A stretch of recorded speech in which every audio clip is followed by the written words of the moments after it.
Hello everybody, good evening and welcome back to OPTV Live's Mech Mania Monday. I am Steve and tonight you are watching a 1v1 tournament Fantastic Four. That's right, we are focusing and showcasing 4 specific mechs throughout this entire tournament. The Bomber, the Neo, the Angel, and the Saucer. God, you gotta love it when your brain just kind of cancels out there for a moment.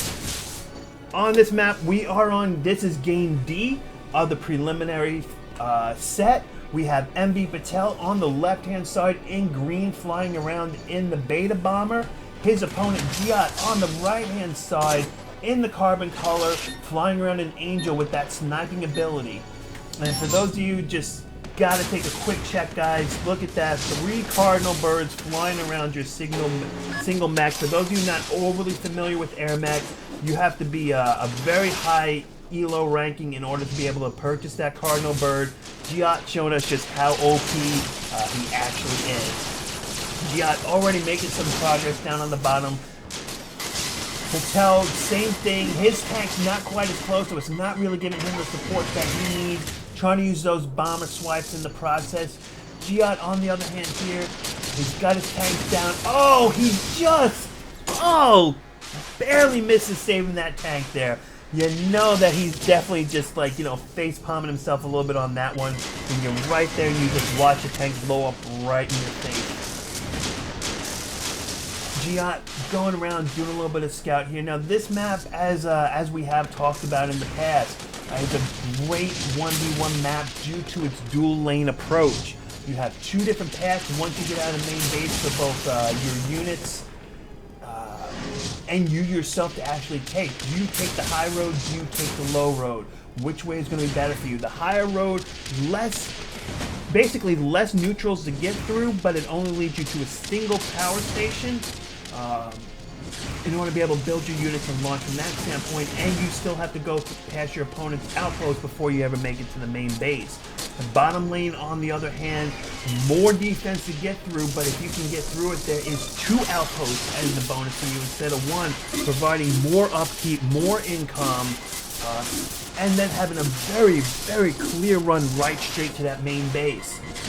Right now, these players are kind of just sitting through their opening moves, getting themselves set up, getting themselves established, breaking through the neutrals. Patel and Giott both have taken over bottom outposts. Each one of them has one, so now it is going to come down to a full-fledged war on the bottom here, as at least at this point, neither one of these players have even remotely considered approaching the top end. Giott, realizing that artillery is down, gets down there, but actually instead of focusing on the artillery, he actually focuses on that tank instead.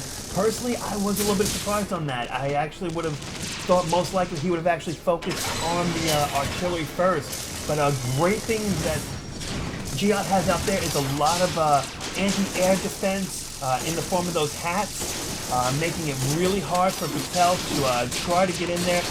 Very, very bad for a bomber. And, oh man, Giott almost passed him. Patel barely gets out of there with the skin of his teeth. Really, really close there on Patel, but as a consolation prize, Giott did get one of those artillery cannons, which is definitely really important, and gets one of those longhorns right before Patel gets back over there. So it is coming down to pretty much a battle between can Giott's Angel Sniper ability outdo Patel's micro-ring ability. But Giott, surprise, surprise, if you did not realize, has artillery of his own, so this is turning a little bit to artillery wars. Reminding back of like hashtag early beta days when there was a lot of artillery wars. Something we don't see as often anymore, something I I kind of miss. Taking a look at these players, Patel chooses to put 2 levels into his actual leveling ability, trying to get his mech up to a higher level faster, and then 2 points into his bombing ability. Giott, on the other hand, has put 2 points into his sniping ability and no other ability. So clearly, yeah, both of them are focusing on those main primary abilities of each mech. Patel flying in, does not get out of there, goes down to a hatch. This is, right in the middle of a push to worst time possible, but at the same time, Giott goes down. Both of these players go down right in the middle of this push, leaving it that just the units are there to fend for themselves. And in this particular situation, Giott has had a major advantage over Patel. Being the fact that Giott was the defender, that was just the absolute worst time for Patel to die. Patel dies once again, using some buyback abilities, trying to get out more tanks, but right now that bottom lane is completely open. Giott knows this, realizes this, trying to take advantage of it, deploying out those units, and trying to get out there before it's too late, and Patel gets back in and deploys out too many defenses.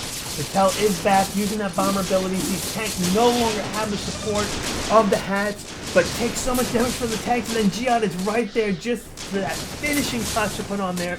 Patel used every last bit of credits between his tanks and his buyback, had no way to get back in the game any sooner. Giott here, on the other hand, has gotten his tanks out a bit. Most of them have been destroyed now, and we kind of are falling back down to those little battle lines again.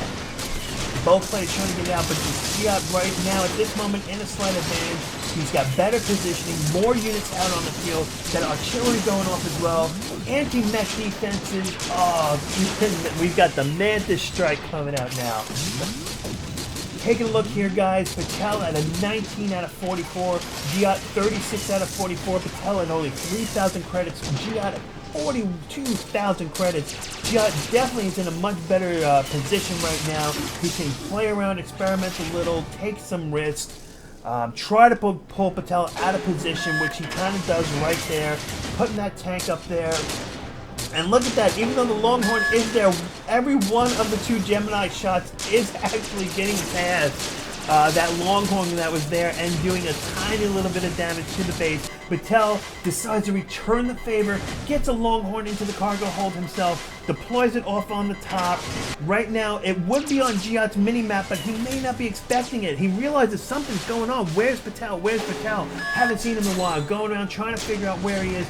Finally realizes, oh, there, okay, that's what he's doing. He's bringing in those units. So he go ahead, deploys out some tanks for himself for some base defense. Patel throws out the tongue. As always OP when the tongue goes out. Patel showing us that ability of that bomber. Can he get out of there? He gets out of there. He actually does survive. Great play from Patel, getting out of there just in time to survive it. Giott does take some damage from this base, also giving Patel a little bit of time that he needs, but Patel has virtually nothing on the bottom. With the tanks and the artillery showing in, Patel lost everything on the bottom. Giott moving those hats up now, leapfrogging them up, making sure that this time he's not going to be without anti-mech defense. And go ahead and pushing those tanks through, and this time they are definitely going to get through. There was not enough defense in Patel's favor to actually be able to stand up to that. Patel trying to deploy out more tanks, realizing that this is just not going the way that he had planned. Bringing out some tanks at this outpost. Is he going to keep these tanks just at this outpost as defense, or is he actually going to try to push them out and retake the bottom lane?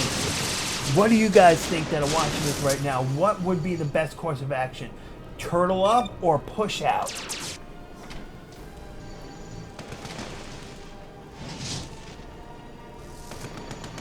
I bet probably most of you guys are saying that he would probably just need to build up a little bit more units, but he definitely needs to push out soon, because if he waits too long, it could just be a little bit too late. And it looks like that Patel, almost like, you know, Patel's no stranger to this game. He knows what he's doing. He's trying to get those units up, but unfortunately he's carrying them up right at the worst possible time that he could have moved them out of position, because Giott has now decided to push in with all of his tanks as well. Patel completely out of position. 3 hats down, 4 defensive. Give those tanks the opportunity that he needs. Patel goes down. This is probably GG right here. Patel using that buyback ability, building some bombs, gonna try to see if he can stay alive, but those hats are just too much.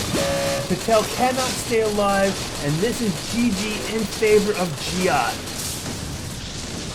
So there you go, guys. That was Game D of the preliminary brackets of Mech Mania Monday's 1v1 Fantastic Four tournament. I am Steve. You are watching OPTV Live. Stay tuned for the semifinals.